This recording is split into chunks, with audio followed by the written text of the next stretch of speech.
doctors don't do this kind of test because it's not diagnostic for a disease, but there are key nutrients that your mitochondria need to be able to make energy. So if you are driving off of caffeine and you are feeling in the slumps and nothing is working, it is so important to look at what key nutrients are you missing, that maybe we can actually look at your mitochondria and see if they're slowing down and being able to take your calories and create energy. Gina Worful is a rock star of a dietitian and an expert on the emotional connection we have with our body and our food. I know from personal experience that the better we understand these elements, the better they can be working for us and not against us. Gina is a wealth of knowledge on nutrition and how to properly fuel our minds and bodies based on lab results and not generalized blanket approaches. Gina and I are already planning a very unique part 2 episode that I will be announcing the details of soon. There's a ton of valuable information in this episode, so you might want to grab a pen. Hope you enjoy. If you like what we are doing with the entrepreneurial hierarchy of needs and want to show some support, the best way to show us some love is to subscribe and leave an honest review. We also have a Facebook group where we continue these types of conversations and offer so much more for all of our continued growth. I can't wait to see you in there. Make sure to see the show notes for details. My name is Tim Palladino, and this is the Entrepreneurial Hierarchy of Needs podcast.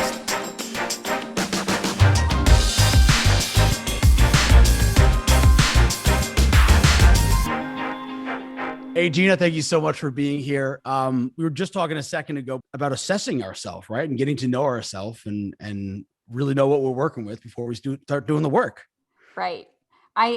That's what it's all about. Like, so many people are feeling really frustrated that they're trying so many different things for their health. Like, why does my energy suck? Or why is it that I try something and I cannot lose a pound? Or, why am I doing why am I intermittent fasting and it's not working? Why am I doing all of these things and I just don't understand? And so it's really about your health is the relationship with you and your body. It's you getting to know yourself on a deeper level. And so that is what everything that I do is based around. Yeah, that's it's so true too, because we've been kind of conditioned over years and years to take a holistic approach, and not necessarily in a good way, in the way where if it works for most, it should work for you. And yeah, I think we're kind of outgrowing that. Yeah. And I totally get that. I mean, I've been there where I felt like my only hope was to just try and do what everybody else was doing and to see if that works. And you're just kind of throwing spaghetti at the wall and seeing what sticks, you know? And I get that, especially if anyone is in that entrepreneur lifestyle where you're really stressed and it creates this sucks you up from your body up into your head, and you're thinking about all the things that you have to do and maybe things that you're worried about or you're planning for and you're managing, you're putting out fires, and you're sucked up into your brain, and it gets really confusing and difficult to understand, what is my body communicating to me? And I definitely hit that about 4 years ago. I was in that position of way up, drawn up into my head, managing stress up in my head. And I had these stress hormones just running the show. They basically took over my body, and they were triggering cravings. It was shifting my body to gain weight. And I was felt so not connected to my body. And then also not really understanding why is my metabolism slowing down? And why does my energy, even though I'm taking a multivitamin or a B complex, because people tell me that it's good for my energy, why do I feel if I go without caffeine, I'm done. And caffeine wasn't even working, if you hit that point where you are just relying and fueling off of caffeine and it's not even, you're struggling, you're still slumping, that's a problem. And I was there. I was trying to live off of caffeine and even use caffeine to boost my mood and make me happy and get me excited and amped up. And I just didn't understand my body, even though I was doing what the masses were doing, take this supplement, take this, brain stimulant that's going to help you focus, and just all these little band-aids. But I was just so confused. And I think a lot of people feel confused with their own bodies. Yeah. And it's sometimes with myself in particular, kind of what you were saying before with the coffee stopped working or the caffeine. I was a big Diet Coke drinker. It's probably one of the worst things you can put in your body, but that was stimulating me and it was getting me through. Right. So there was the caffeine Band-Aid, the My body was enjoying the bliss point of the taste, Yeah. and there was just so many things, and then eventually just stopped working. So I And if doubled it's up what on it. Totally. So then if it's like if that is satisfying a huge need for your energy, for your Mm. mood, for making you feel good, feeling like you got some sort of reward, throughout your hardworking day, like it's going to be really hard to stop using it. Using Yeah. it. Yeah. Yeah. And even be convinced to stop using it. That's the Right. first level. Like, even if you have all the evidence and all the education and someone that Right. really knows what they're talking about, you're going to kind of put up a blockade because it's Exactly. part of your system. It's part of your Right. procedure already. Yeah. Exactly.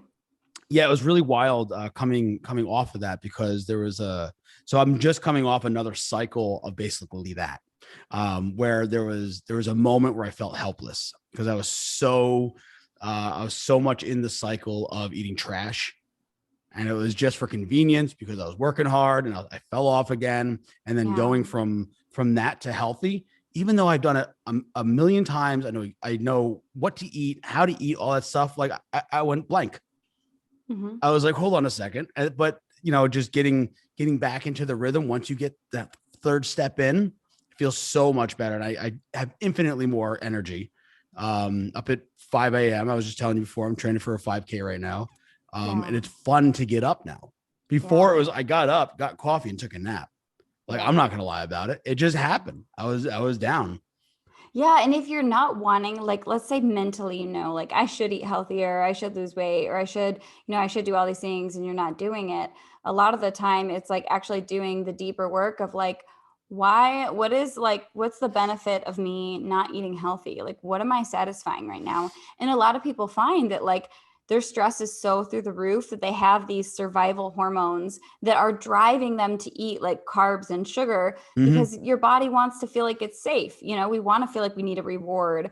Or, when I ask people, I was working with a lady who was like, I'm trying so hard to stop smoking. I know it's killing my lungs. I know what that looks like. I know how scary that is. I'm trying so hard to quit smoking, and the information isn't scaring me enough. And I asked her, instead of like willpowering your way through it and, making yourself to stop smoking, what's the benefit that you're getting out of smoking? Yeah. And she was like, oh my God, I get this. It's the one time in my day that I get a break where no one's calling. Like I step outside, no one's asking me for anything. I get this peace. I get that, like, it's my me time. No one else can touch that time. And I have a Mm-hmm. reason that I have to go outside and take that time. And so really that's what she's trying to satisfy. It's actually not about the cigarette. And so if you're wanting to eat healthy and you can't quite make yourself do it, maybe asking yourself, what is the benefit that I'm getting from not eating healthy, and finding a way to satisfy that need. And then sometimes the food, the fantasy around the junk food actually just kind of goes away. Absolutely. So you've done the entrepreneurial hierarchy of needs assessment with us, and one of the things is identify, clarify, then rectify. But the only way to Mm, rectify, like once you get down to the thing that needs to be fixed, it's what pain will it relieve and what pleasure will I receive. So then you kind of like use mm-hmm. that bookend to be like, oh, this is how I replace this feeling. This is Yeah. how I get that joy. This is how I get that whatever. Yeah. So and Yeah. that's hard too, because that's a, once again, that's things that we're just not taught to do, Right. and it's It so can weird. Yeah. It can feel really hard at first Mm, because you're actually like leaning into the discomfort of like, yeah. instead of just, food is like the most easily accessible drug. So if you're feeling like you're stressed or you're procrastinating on something or you're feeling bored or you're stuck in the office and you just want to grab something and that it's not aligned with what you're trying to do with eating healthier, like it's hard to lean into the discomfort of like, okay, my only option other than like snacking right now might be just to experience boredom and let Yeah. myself experience what is it like to be bored, or let myself experience what is it like to be stressed, and how do I calm and nurture my nervous system without like trying to use food to be able to do that in place of it. Yeah. That's one of the conversations I have with a lot of people about fear. Fear doesn't necessarily mean something's bad. It just means it's foreign. And Yeah. and just recognizing that fact allows you to take the teeth out of fear, make it less Yeah. threatening when you look at it that way. Um, Yeah, but it's a hell of a point, Gina. It's a hell of a point. So what would you suggest for people to kind of like start getting into this modality? Well, I mean, if you're trying to move from taking those first steps to eating healthier, I think that it feels like willpower unless you really, really, truly know why you want it. And you have to start with that because Yeah. you're going to have times where you're like, it is so much easier to not get my groceries, to not get some healthy foods. Like, yeah, it is easier to eat snack foods and stuff. So it does take some effort, but it's really knowing like why do you really want this? And then you're using like your why power instead of your willpower. You have Yeah. like this ammo that when you're going to make a decision and you pause and you're like, is this aligned with what I really, really actually want, or is it not? And you can like put that extra step. If you don't have a solid why, like if it's just like, I just want to lose weight because I think I should, you're always going to be, when it gets hard, you're going to do what's Mm-hmm. easier, you know? But if you have that like driving force behind you, when it gets hard, you'll push through. And I think that that is the number one, like, don't move forward unless you have that. Put it pen to paper, Yeah. like write it down, read it every morning so that it's at the front of your brain, so that it's hard to break automatic autopilot habits. Mhm. And we do things over and over and over again. So when you're used to eating that same snack every single day, it's going to take a little bit of effort to break the autopilot and pause and really connect to like, why, what do you want and why do you really want it? And then you're in choice. Then you're not on autopilot. You still might go for the unhealthy food, but you might actually make a different decision because you don't have these stress hormones driving your actions anymore. You can actually pause, calm your nervous system, take a few breaths, connect to your why and what you want, and then you're so much more in choice versus being controlled by an automatic response. Does that make sense? It makes a lot of sense. It makes a lot of sense. And that automatic response is we're so heavily influenced and Yeah. we don't really give it enough credit. Whether it be our gut biome or a commercial Mm-hmm. or, just like I listen to a lot of Pandora. So there's a lot of auditory signals. Yeah. So there's certain things like the flowing of water when something's refreshing, and it's like, oh, I'm thirsty now. And I actually Mm-hmm. recognize these things because I think marketing is the most fascinating thing on the planet. I watch myself get taken advantage of by sounds and Yeah. sights, certain colors and expressions. And yeah, it's just really, really wild. But yeah, protecting ourselves from autopilot.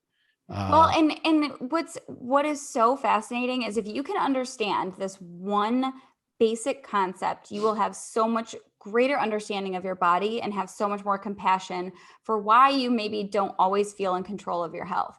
And that simple concept is that like when you are in a fight or flight state, it is your body's instincts to drive you to make autopilot choices without thinking based on like junk foods, like carbs. So, can I break this down for a second? What let's happens do it. here? Let's Okay. do it. This is what I love. I'm teaching a course on this tonight because Beautiful. I love this topic because so many people don't understand this is your body's own wisdom and they're so frustrated and angry. And you just need to shift perspectives on it and you can have so much more control.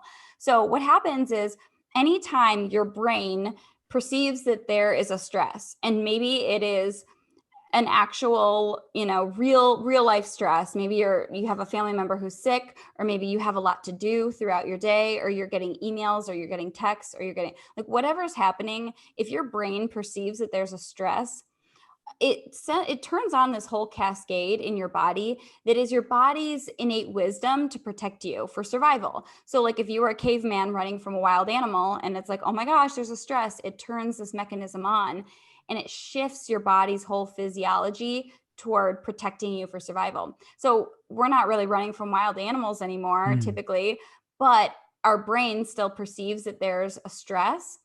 And so when that information comes in, it sends a signal down to your adrenals, and your adrenal glands, they're right above your kidneys, and their job is to release a stress. One of their jobs is to release a stress hormone, cortisol.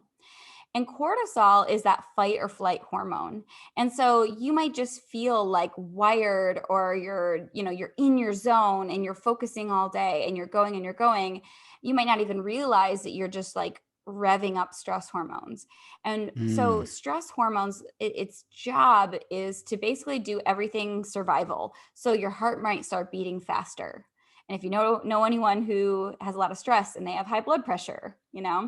and then it shifts, like your digestion shuts down. So if you know anyone who is stressed and they get a lot of bloating or gut issues, and it's like all that blood that would be in your digestive tract for rest and digest, it leaves and it goes to your legs, to your arms, to your big muscles that would have to run away from an animal.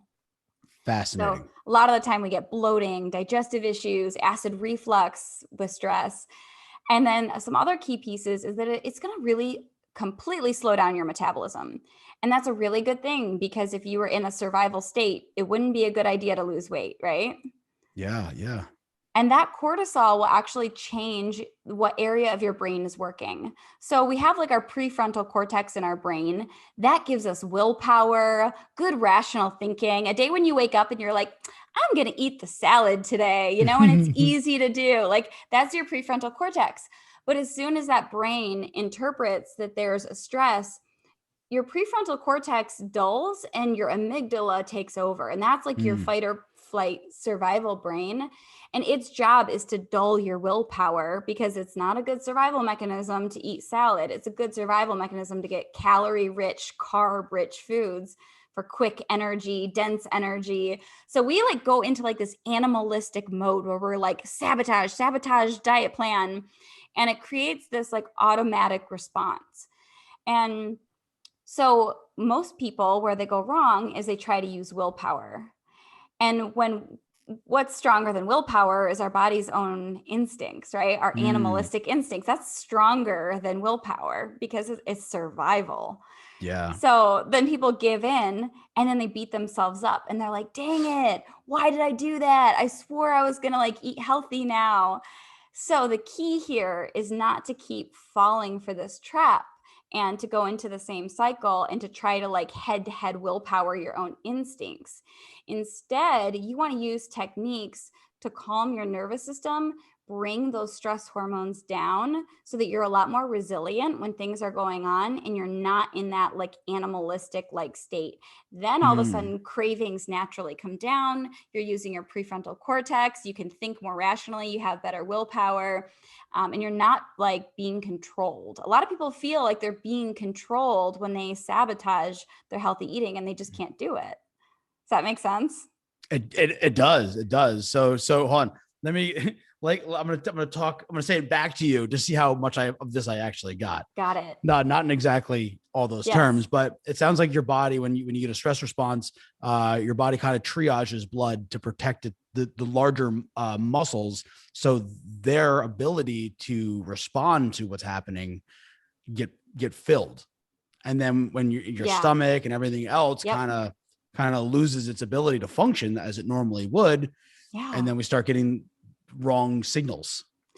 Right. I mean, it basically shifts from this really awesome, like rest and digest, where you're digesting your food, you have a good metabolism, you have enough hormones, your body is safe enough to want to reproduce and have sex. And all of a Mm. sudden, it shifts to this survival state. And your sex hormones drop. So it's like, no, your body isn't safe enough to reproduce. And oh no, we're not digesting food and resting. You're in fight or flight. And we can't lose weight right now. We need to shut down metabolism and we need to increase cravings. And then all of a sudden you're like, why don't I feel like myself? And why am I Mm. doing things that are not serving me and my health? And I don't understand, because my brain wants to have control, but it feels like something else is controlling me. Right, because then I had the conversation between the logical and physiological. Like I'm always like, I Yeah, should not be right. eating this burrito. Why am I Right. doing this? Um, Yeah. yeah, it's pretty That was wild. spot It's pretty on. wild. And Yeah. So it's it really happens a just lot. knowing yourself. Yeah. Yeah. And it's Hmm. kind of weird because like, I got wetware, right? Like our old software, we're running an old software right now. Um, I guess in your experience, can practice, I know education alone can't do it, right? So it has to be Right. like education over time creates the experience, or education plus action over time equals the Yeah. experience, I should say. Is there anything else in that formula Hmm. that would help solidify these actions? Because I'm Yes. a pretty disciplined human being, but I fall off all the time. I'm human. Right. Holidays Yeah. happen. I get stressed the Right. F out. Like all kinds of things coming up, try and hijack me. Right. So the key here is the goal is not about you reaching perfection and holding it there, because that's not like, you'll always be disappointed, and it's just Yeah, it's setting a fool's yourself up errand. for, yeah, like Yeah. we all want to experience life, and sometimes like we ebb and flow with how on it we are and how off of it we are. But what is so important is that you are always in choice, and that you know your body, and that you're not being driven by a craving, or you're trying to like patchwork your energy with caffeine, or like, we never want you to feel like you're not in choice. So it's okay if you choose, hey, it's a holiday, I want to have grandma's pie and whatever, like that's Yeah. totally fine. But you want to be in choice of it and in control and have that empowerment from the inside out. So we don't do that by forcing and willpowering rules. I worked with clients for years, and I kept giving them goals and accountability and meal plans, and they just felt these frustrating cycles. So I don't give people meal plans anymore. I don't give them Mm. rules. I don't give them regulations. I don't do it anymore because it doesn't actually work.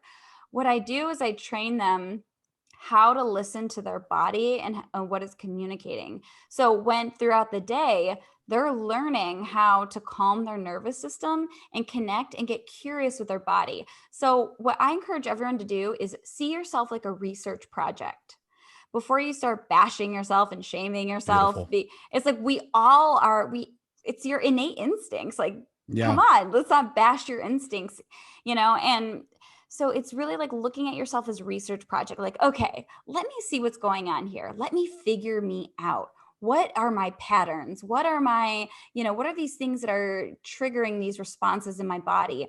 And when they shift away from like the shame and guilt of not knowing their bodies and feeling in control to like, okay, I'm going to get curious here. I want to know myself like a research project and look at it and figure it Yeah. out and try things. And now they create empowerment from the inside out. They're willing to experience their body and what it's telling, what it's communicating, and they get really good at it. And you can Mm. think of it almost as like learning to play an instrument. If you were taught your whole life to like eat in front of the TV when you were a kid, like if you ate dinner in front of the TV, you're probably going to eat while you work at the same time. And it just creates disconnection from your body, and you can't listen to what it's telling you, that you're full or you're not full. Hmm. So it's kind of like learning how to eat again. You're learning, you're rewiring maybe 30, 40 years of how you learn to eat, how you learn to communicate with your body. And it's like playing a new instrument. So you're going to start off by probably pretty gently checking in with yourself, like, what's going on? What is my experience? And a lot of Yeah. people have never done that before, to just actually get out of their brain and make it a point to start checking in with their body and asking, like, what is going on right now? How am I doing? What does my body need to communicate to me? And once you open up those floodgates, boy, your body will really start communicating to you like what it's been needing. Yeah. In practice, one of your most powerful tools that you can use is to practice using your breath. And when we're stressed and we're holding our breath, it's triggering that cortisol response. It's putting you in that survival state. But when you take Interesting. some big breaths, like really fill up your lungs, you feel those stress hormones come down. And you can feel yourself go from up in your head and like sink into your body. And that's where your power is. That's where like knowing yourself and your power really is. So research shows that 3 deep breaths will start to bring down your cortisol, your stress hormones. So I usually have people when they are feeling disconnected from their bodies, they start with taking 3 deep breaths, and then it brings those stress hormones down, and then all of a sudden the cravings kind of settle, and they start to move from like autopilot to like just grabbing something to like being connected to their body and getting curious. Is this what I really Hmm. want right now? Is this like how is this going to make my body feel? Is this aligned with my why and what I really want? And you start creating space. Right. You start dilating time in a sense where your body's not leaning forward in a sense. It's coming Yeah, closer to stillness. exactly. And you're not Yeah. being so driven by your brain and your instincts, just Hmm. grabbing something. And, you might be in the place where you check in with your body and you're like, yeah, I get it. Like, I should be eating the salad right now, but I just really want to eat this burrito. Yeah. and Yeah. and that's okay. And so then lean in and ask yourself, great, what is this burrito doing for me? Okay, maybe Hmm. it's giving me a piece of pleasure in my day that I have not had the entire day. Then we can Right. start asking, like, how else do I get that pleasure? How else do I fulfill that need? What do I really need right now? On exactly that point, I'm telling you less than an hour ago. So tonight I'm going to a friend's house and I'm introducing her to miracle fruit. Are you familiar? No, what's a miracle fruit? Oh, miracle fruit's the best. So miracle fruit is it's a berry. Most of the time it comes in tablet form, but you eat it, and what it does is kind of hijack your taste buds and switches sour to sweet. So I was getting Really? yeah. So I was getting kombucha, Sour Patch Kids, lemon. Oh, and there was another one too that I can't remember off the top of my head. It's so fun. She's gonna totally bug out. I was like, please don't research this before I come over. It's so much fun. That's But to the interesting. it's so much fun. It's So so it's much fun. actually, so it's a food that it's a, Yeah, it's an wait, actual berry. So the berry okay. itself, I believe it was back in the 40s, was outlawed because it was used as a sweetener. In low doses, it doesn't actually create that hijack. And the sugar, the U.S. government was like, no thanks. Like the sugar industry is way too Right. powerful. And I'm not trying to like get into conspiracy theories or anything like that, but Right. they No, I really get were it. like, hey, Yeah. this is a foundational industry that we need to protect. So it kind of went off the market. And over the last maybe 10 years, it's kind of come back as a fun little thing to do. I think they do Wow. offer it as a sweetener. It kind of tastes like monk fruit in a sense. I want to check that out. Um, That's really oh, it's interesting. so cool. Yeah, How yeah. I'll send you fascinating. a picture of the Okay. packaging. Okay, great. Anyway, point being was while I was there, I was not hungry at all, but just being there, I had to take a moment and be like, I don't want this food that's around me because Mm-hmm. there's the little refrigerator and it has all the Right. like the eggs all displayed, and I'm like, I want to eat something, but I really didn't. So I had Yep. to like have that conversation with self. It's like, hey man, hey Tim, you're really not that hungry. Yeah, and there's different aspects of getting to know yourself. And part of it is being really honest with checking in of like, Mhm. am I really hungry? What do I really need? And getting to know, like, is it stress hormones that are driving these cravings? And also, I think a piece that some people really miss is like you can get some data for yourself too. Like there's the aspect of the mindfulness of asking, what do I really need? But then also, like, if you want to get to know yourself deeper, start learning about yourself, get some data, do like some lab testing, and really be like be in the driver's seat with your health, because it can get so confusing, and nobody is going to care as much as you really can to really understand your body. That's such an amazing point too. Yeah, because one size does not fit all. You No, know, it we're doesn't. such unique creatures, and I don't think we give ourselves the credit that we deserve in that sense. Yeah. Stepping back a couple steps, um, I just want to talk a little bit more about the unlearning of self. It's really Mm, difficult growing up the way I grew up in an Italian household. When it me came to food, too. too much was just enough. Right. And if you didn't eat, it was kind of not offensive, like, but Right. it bothered someone because Yeah. their generation, they didn't have food. Now that they I could have never food, tell my it's grandpa, no, I'm fine. serious. Like, I'm not eating gluten pasta. Yeah, That would right, not have been a right, thing. right. And then yeah, even a few years ago, I went to India for a wedding, but we did like this 9 hour road trip north, and we were meeting all these relatives on the way. Every step, we were having tea and something to eat, and it was like my eyes were about to pop out of my head. I was just like, I can't take anything else in, but I couldn't say no. I couldn't say no. Yeah. Yeah. So it was, and so bringing that back, like I had to actually unlearn those habits. Like I Mm, thought that that's what you're supposed to feel like after you're eating. You're supposed to feel like you need to take a nap. So I yeah. had it all wrong, and I didn't even have the resources at the time to Hmm. to know better to unlearn it.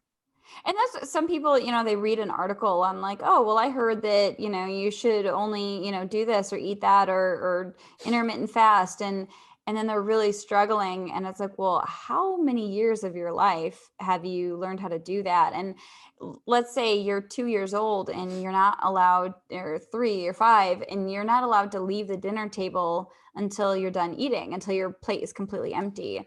And Yeah. that's training. That is training you. Like, that's when your mind is, very moldable, and we're learning at that age, like, how to eat. And what it trains us to do is, like, actually don't trust your body. Don't listen to your hunger. If a kid says, I'm done, and a parent says, no, you can't leave until your food is gone, you're training them.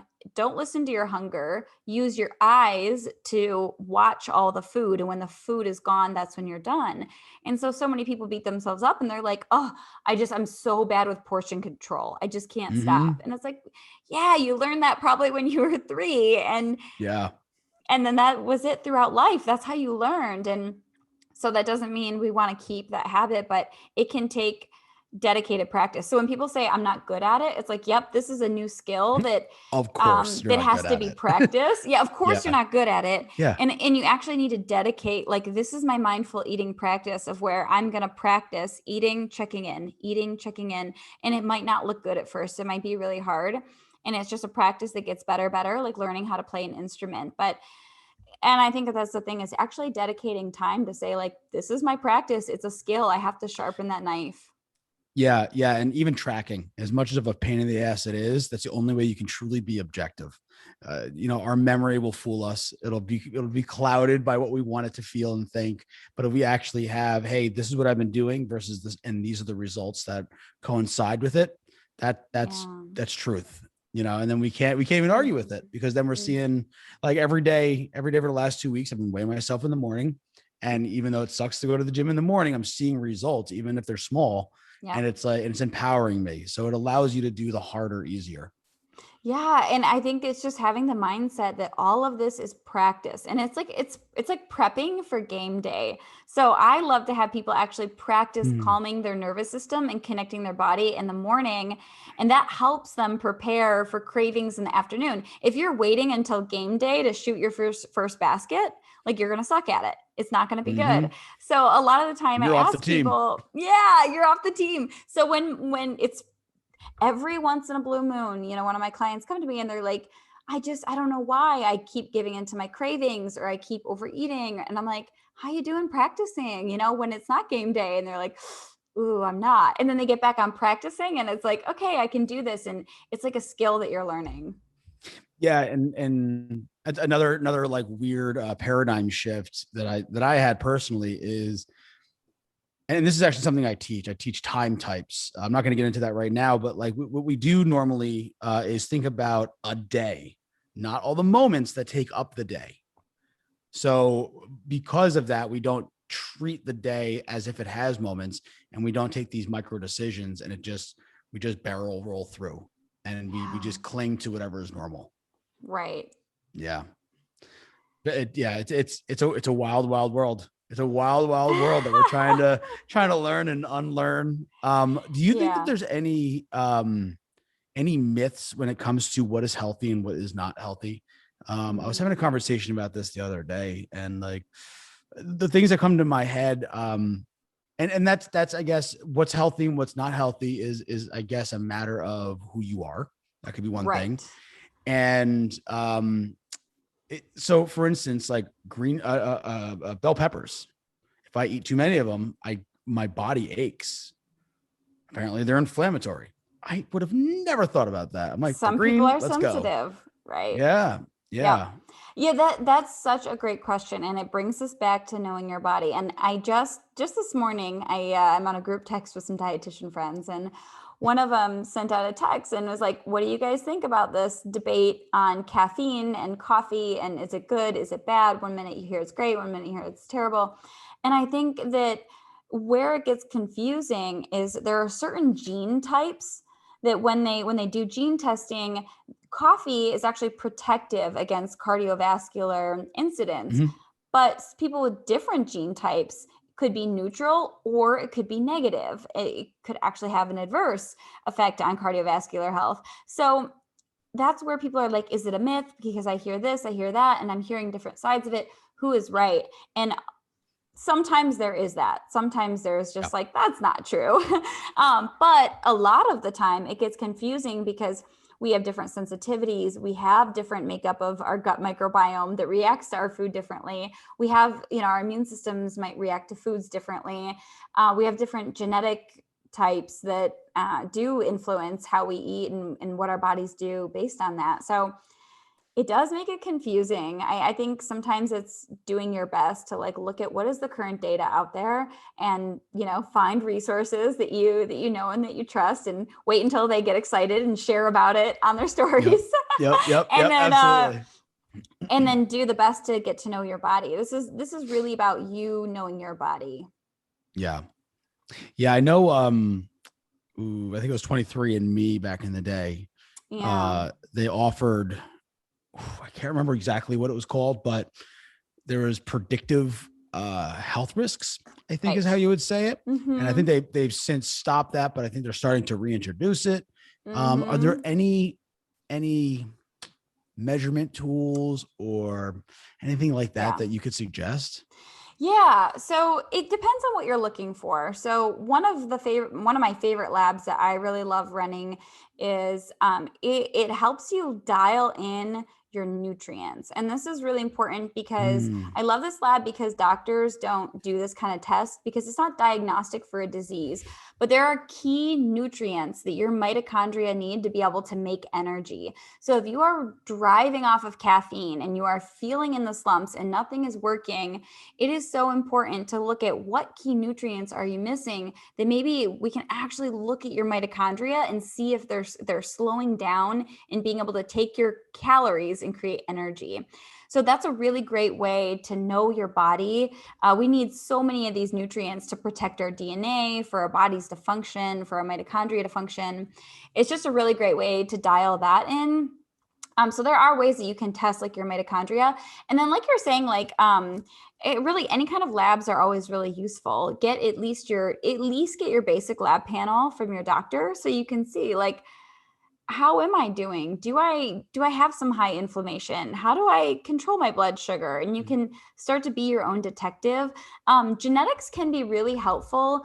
What I don't like about some genetics is like 23andMe or like some of the direct to consumer. What they do is they pull out one gene in isolation and they look at that one gene and they're kind of like, here's what we think. But the truth is, genetics all work. We want to look at the bigger picture. And I'm not even a geneticist. I don't do big, in-depth gene panels. There's some that you can look at that are helpful for health individually. But some of them, they kind of pull it in isolation. And you can kind of like make some conclusions and dial in your health a little bit. But is when you really hear like a geneticist talk about our genes and how complex it is and how many genes like influence each other and how complex it really is, it's like, okay, that gene testing's cute. Yeah. You kind of see like the little at-home kits that are like, okay, there's some information, it might be a little bit helpful, but genes are interesting. Genes are I think that they're a bigger monster than what we make it out to be. Yeah. I mean, I like to use the word cute because it's so funny because we think we're so educated on it yet. And I really think we just scratched the surface, for so many reasons, just for the idea that we don't even know why genes fully express when they do sometimes. Right. So many factors. It's it's not that, and it's totally not that gene testing isn't useful. There's plenty of applications where gene testing is really useful, but it can be a very easy starting point to start getting to know yourself. If you want like lab data, it can be it can be useful to get like a starting point. But like a more robust gene panel in like working with a geneticist, like that's how I think you get a lot more, information, a lot deeper digging. Yeah. Now when I'm going to step away from the genes because I'm way out of my league with that for a second. It's honestly, it's even a bit out of my league. I don't do I know like the basic, basic gene testing, but beyond that, it's a whole nother field. Yeah, I might as well be talking about the solar system at that point. Um, when it comes to, so we've covered diet, right? Diet is obviously important. Exercise is obviously very important as well. Have you, in your experience, is there a base level of exercise that everybody should have? I know there's been versions of this answer for years. Yeah. So there's the cardiovascular and why can't I Like think the of it? strength training and Yeah, exactly, aerobic exactly. and yeah, Yeah, I mean, I think that they all anaerobic. play Yeah. yeah, like they all play a really important role. And my background is not in exercise physiology, so I'm sure that there's somebody who could really give more solid recommendations. But I mean, the different types of activity play such an important role in our health, and even something as much as just moving our bodies and walking is like so Yeah. beneficial. And when you actually look at what small amounts of activity make a big impact, and we do want exercise, we do want like the strength training, so important for our metabolism and Mm, our muscle, and the cardiovascular is so good for our heart, and stretching is so important to keep your joints healthy. But even what's interesting is like if you wear a blood glucose monitor and you watch your blood sugar spike, even just doing a walk after eating, like a brisk walk, can really bring down blood sugar. So sometimes we get stuck fascinating. in our yeah, sometimes we get so stuck in our head that like if I can't do the killer 60-minute hit workout or something, it's not worth it. But when you actually look at like your blood sugar and you monitor it, it's kind of becoming a newer thing that's becoming Hmm. more available to the public. I think right now it's mainly, diabetics, but they're starting to make blood glucose monitors more available to people. And it's so eye-opening. It's so eye-opening how easy your blood sugar will spike when you're sitting, and how effective it is to just go for a brisk walk to bring it down and let those Mm, muscles pull that sugar in and burn it up as energy. And yeah. if we keep that blood sugar spike just from sitting, we get inflammation, our body stores fat. It's like all of the issues that we're trying to fight off. So don't underestimate the power of small movements throughout the day. If you're feeling overwhelmed, if you don't have time or the energy, like even a brisk walk is like can really support your body so much. Yeah, I'm a big stroller. I love Oh, me walking. too. Yeah, it's like it puts everything back in place. I'm a fan of meditation too, but I really get a lot of benefit from just walking around, listening to the birds or listening to Yep. nothing, just being in the dead silence of the woods. And you know that Yeah. there's research that shows that being outside and exposure to sunlight brings down stress hormone, your cortisol levels. Mm, So maybe you're like, oh, who cares if I go for this 15-minute walk? Am I really going to burn the calories? But really, you might be bringing down stress hormones, burning up some of that blood sugar, mm. and then you go back into your work day, and all of a sudden your cravings are lower, you feel more calm, your body's feeling a little bit better. It can really help. Yeah, yeah, and it works in combination with each other, in symphony with each other, I should say. Yes. Yeah, so it's not just the however many calories you're going to burn. It's the kind of like holistic approach of taking care of that body and that mind. Taking care of that Um, body. Taking care of that body. It's the only one we got. It's the Well, for only now, one you for got. now, Yeah, for now, right. we're gonna have replacement parts pretty soon. We got CRISPR coming Right. out. Yeah, we could So, we could totally go into part two where we then talk about the solar system and the uh afterlife, and when you come back in a new huh. body, and AI and whatever. Yeah. I was listening to, so I follow this neuroscientist on TikTok. I just started on TikTok, but I actually found good people on TikTok. They're super I interesting. haven't been on there. I haven't I'm afraid that I'm just going to get sucked into it. Yeah, same. Because when I did it before, it was just all silly. I'm like, yo, is this just giant lip sync battle? Like, what's happening here? And Right. now there's like solid content. But one of the things he said that blew my mind is, and it really has nothing to do with our conversation, but that are that we actually, so plants actually scream when they're cut down, but we can't hear them. So our relationship to them is totally different because we don't understand this fact. And I I was feel like, so bad about what? eating them. That's exactly. I was telling someone this the other day too. We're all just sitting there all bummed out. I'm like, sorry guys, I didn't mean to bring this up. Oh my But gosh. And yeah. other interesting fact is like to really when we're talking about like trusting your body's own wisdom of like what to eat, when to eat, how much to eat. A squirrel, before it ever has its first winter, a squirrel will go gather nuts and go hide them for the winter.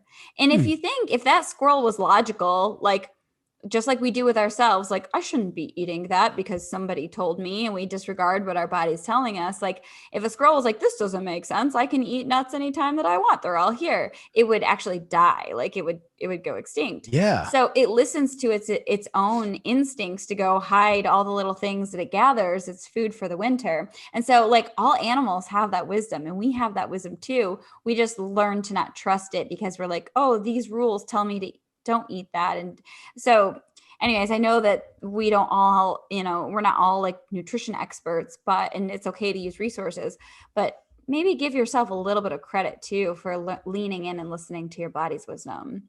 Yeah. I'd guess that that's the hardest part is trusting yourself. Yeah. Yeah. Right.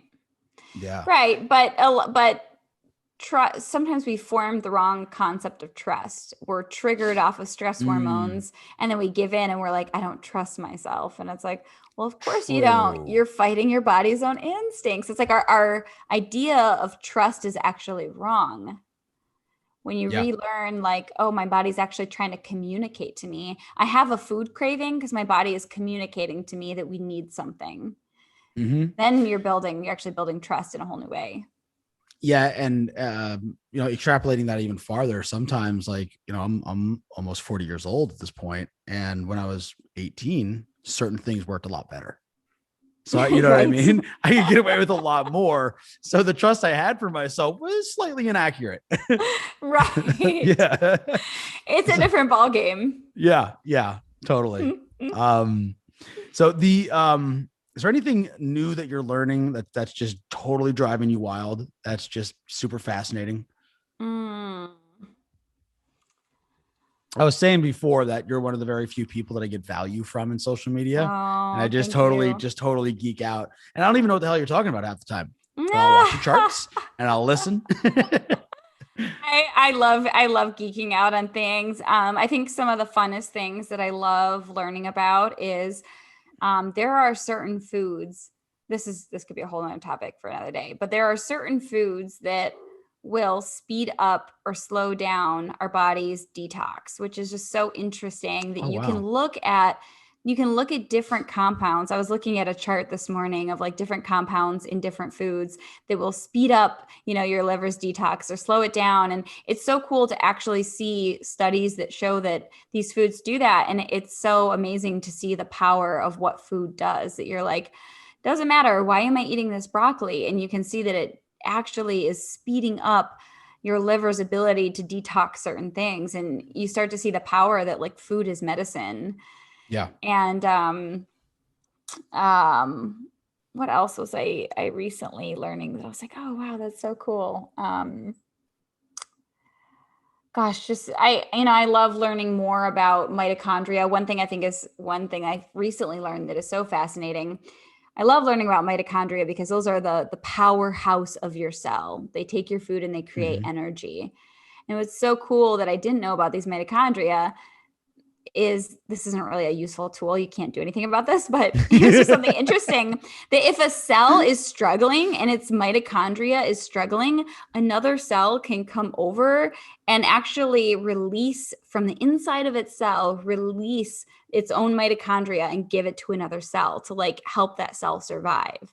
Like it's called like mitochondrial like Oh, translocation or something. It's like a recent discovery that they saw these free floating mitochondria in the bloodstream, and it like leaves one cell and it like goes into another one to try to like save another cell. It's just Gina, we're fascinating. aliens. We're I 100% aliens. know. That is so I crazy. know. Isn't That that is so wild? crazy.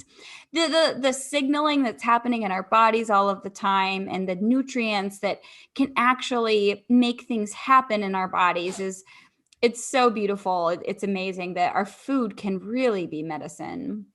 Yeah, it's a big trip. It's a big trip when you really like go into it and you start realizing that like, oh, the only reason I'm alive is because I'm consuming these things, and these things have little pebbles of nutrition, or nutrients rather, that keep me alive. And there's this whole cycle, and it's a head trip. It's quite a trip.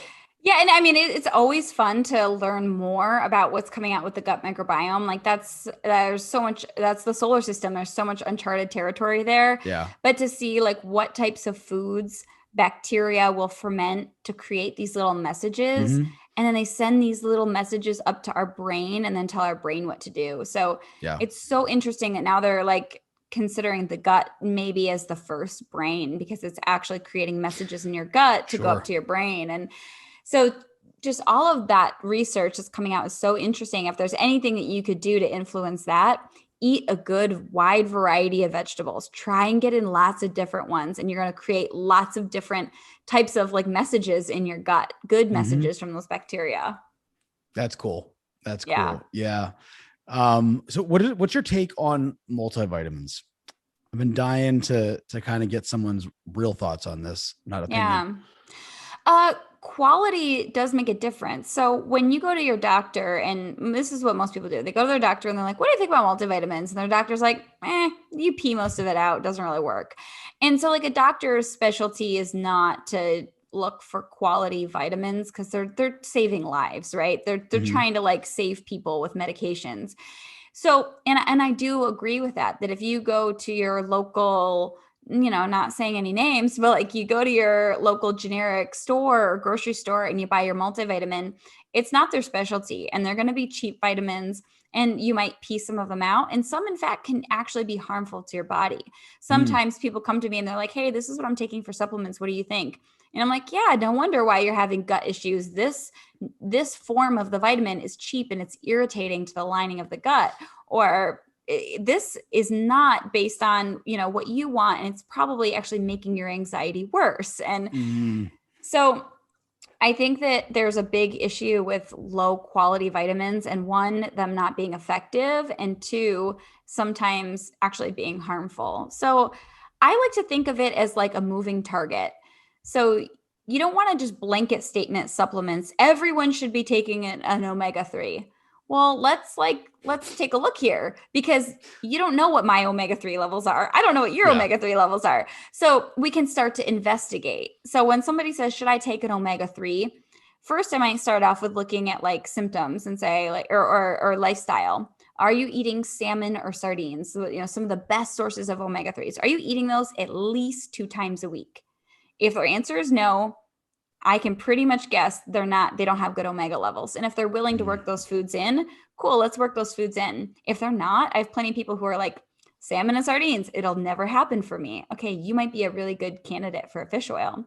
If you really want to dial it in, you can test your omega-3 levels and really dial it in and see, am I getting the good anti-inflammatory EPA, DHA that I should be getting in the right levels, in the right amounts?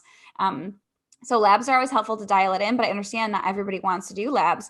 So it should all be based around you. And when we're using supplements, I like to use them therapeutically. If someone has a health condition and we want to try to support and maybe move the needle, or if just for good general health, you want to take a multivitamin, that's fine. But go with a company that does testing on. They get a third party, they pay a lot of money to have a non-biased third party come in, test, and say, yes, everything that they say in this product is what's actually in there. Because supplements aren't regulated. It could be full of rice, proprietary flour. blend is a huge word. Yeah. There was a documentary, Bigger, Stronger, Faster is the name of the documentary. The guy I saw that. Supplements, yes. and it was like, man, fascinating. I think yeah. And it scared the hell out of me. It scared the hell out of me. Yeah. So number one, it's like, don't buy stuff just online or it doesn't matter if it has a well-known name. A lot of the time, the well-known names, they test them, and sometimes the fish oil is rancid and you're supplementing toxic rancid oils, or it's contaminated with mercury. You don't want fish oil that has mercury in it. So you want to go with a really reputable company. I only use practitioner grade supplements. And what that means is a supplement company will only sell to a healthcare practitioner who can then dial it in for their patients or their clients' bodies and give a science-based recommendation. Like your body needs this, your body needs this. Okay. I mean, and not always. I don't only use practitioner grades. Sometimes, I mean, pretty much I do. I was thinking, I was like, when's the last time I've ever bought a supplement from a grocery store? And it's not that there are no good quality products in Mhm. grocery stores. You know, some people are like, what about like a Whole Foods because they have natural products? And it's possible, but I don't know. Yeah, it's a foggy mess. Like They it might just there's not. yeah.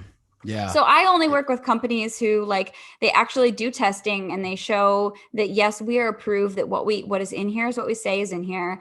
And they do a lot of research or they will pull the latest research articles and provide those studies and say, based on this study, this is the most absorbable form of this nutrient. So that's why we formulated this product in this way. And I can look Mm. at the study and say, that makes sense. And it was not funded and it's unbiased. And so there's a huge difference where a lot of the time generic multivitamins, your Centrum, your basic low quality multivitamin has cheap ingredients. It's poorly absorbed. Yeah. And going back to what we were talking about in the very beginning with marketing, the verbiage that's Right. actually used is super tricky, super tricky. And I know people that have been duped. And then you looked at the ingredients and it's like, no. No, it's a Yeah. precursor or something of that nature. It's not Yeah. actually what you think it is. Yeah. So I think when it comes to vitamins, like maybe you're like, hey, can I do a multivitamin as like my security blanket of like filling in the blanks? And you can Yeah. do that. Just trust like the source of where you're getting it from or ask somebody who is an expert who knows that. I'm not going to go and try and figure out how to change the oil in my car. Like that's why we have health Yeah. experts who actually look at the research. And if you're taking a handful of supplements because you heard that they're great to do, like maybe, ask, why am I taking these? Does my body actually need it or does it not? Yeah. And, a general rule that I kind of have that I think is a pretty damn good rule is if it goes in or on my body, I want testing. I want some kind of I like that regulatory rule. commission. That's Yeah. just like, you're good. It might be the wrong levels, but that's where we have professionals like you. Mm. Yeah. Yeah. That's just a blanket rule that I And I tend know to have. it's so confusing. Like it's definitely not the sexy thing that people want to hear. Like when I say, you don't really know, find out from somebody you trust. A lot of people are like, just give me the answer. Give me the, you know, what's the one thing that I do and, give me the answer. But unfortunately, it has become a very confusing industry because there is marketing and there isn't a lot of regulation. And so that's why it is important to feel confident with like the information and who you're trusting and have good resources. Yeah. And, in a conversation we had with I had with a mutual friend, Rob Searson, he, Hmm. the takeaway was basically honoring yourself. Don't get too frustrated with the speed that you want the answer. Be honoring yourself in the sense that it's worth the wait. It's Yes. worth the wait, man. Like Right. just accept it and embrace it and Hmm. try and make it an adventure, It is. do it It's with such a someone. journey. It's Yeah. such a journey of just understanding ourselves. We are complex. We are complex organisms.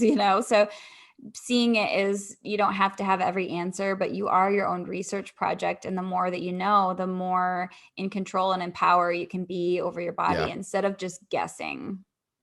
Yeah. And I think a key takeaway is that you are in control. Believe it or Yeah. not, you are in control. Sometimes it may not feel that Yeah. way, but yeah. Yeah, it's your hand on your steering wheel. And Absolutely. yeah.